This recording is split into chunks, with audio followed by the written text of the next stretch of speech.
যোগদান কৰিবলৈ আহিছে। প্ৰথমতে মই তেওঁলোকক মোৰ আন্তৰিকভাৱে স্বাগতম জনাইছোঁ, শুভেচ্ছা আগবঢ়াইছোঁ। কাৰণ তেওঁলোকে প্ৰথম অৱস্থাত আমাৰ লগতে একেলগে আছিল হ'বলা। পিছত মানে বিভিন্ন নেতাসকলৰ প্ৰলোভনত তেওঁলোকে আমাৰ দলক নেওচি পেলাই তেওঁলোকে বেলেগ দলত কাম কৰি পেলাই শান্তি পাব, তেওঁলোকৰ উন্নয়ন হ'ব, এই ধাৰণাৰে তেওঁলোকে হয়তো গৈছিলে।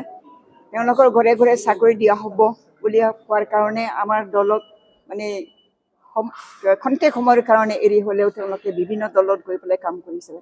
তেওঁলোকে তাত গৈ পেলাই দেখা পালে যে তাত একো নাই, তাত শূন্য, জিৰ', মানুহ হিচাপে বাচি থাকিবৰ কাৰণেও তাত একো নাই।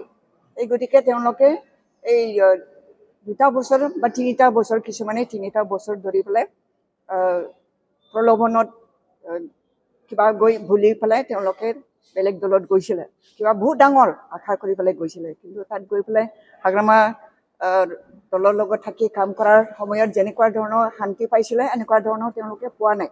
মানুহ হিচাপে শ্ৰদ্ধা পাইছিলে, তেনেকুৱা ধৰণৰ তাত গৈ পেলাই একো পোৱা নাই।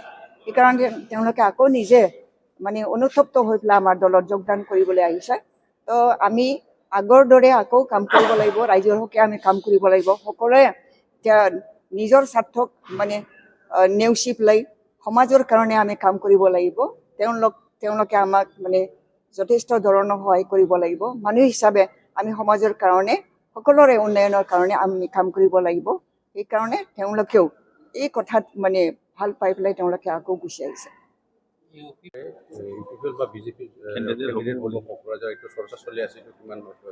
এইটো মই নাজানো, তেওঁৰ লগত কোনো ধৰণৰ যোগাযোগো মই কৰা নাই। তেওঁ কি অৱস্থাত আছে সেইটোও মই জনা নাই।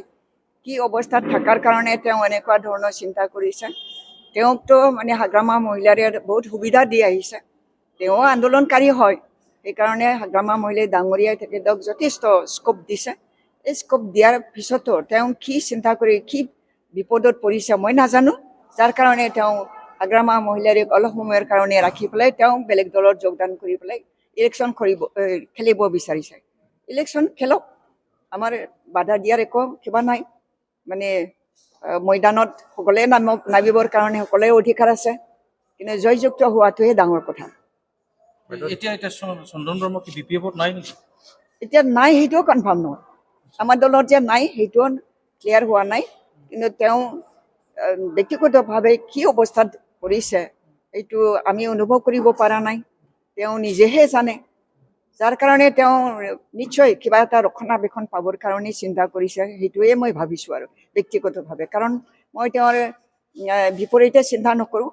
তেওঁ যি কৰিছে নিজৰ ভালৰ কাৰণেও কৰিবলৈ গৈছে, কিন্তু আমাৰ দলৰ ত্যাগ কৰাৰ পিছত তেওঁ ক'তো শান্তি নাপাব সেই কথাটো মই জানো আৰু মই বিশ্বাস কৰোঁ। হত্যাকাণ্ড হৈছে যে কি ক'ব ইয়াৰ বিষয়ে?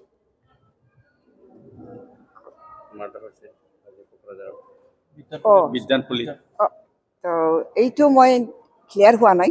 ক্লিয়াৰ হোৱাৰ পিছত মই অলপ আগতেহে গম পাইছোঁ, কাৰণ যোৱাকালিৰ ঘটনা হয়। আজি মই অলপ আগতে গম পাইছোঁ। সেইটো মই নিজে পৰীক্ষা নিৰীক্ষা নকৰালৈকে মই ক'ব নোৱাৰোঁ। তথাপি এইটো মানে নিন্দনীয়, এইটো চোৰ ডাকাইতৰ কাম হ'ব পাৰে বুলি ভাবিছোঁ মই। অন্যথা মানে কোনো ইয়াত পলিটিক্স জড়িত হৈ থকা নাই। এইটো ব্যক্তিগত কাৰণ হ'ব পাৰে। যিয়ে নহওক কিয় এই অনুতপ্ত পৰিয়াললৈ মোৰ মানে কিবা থাকিব।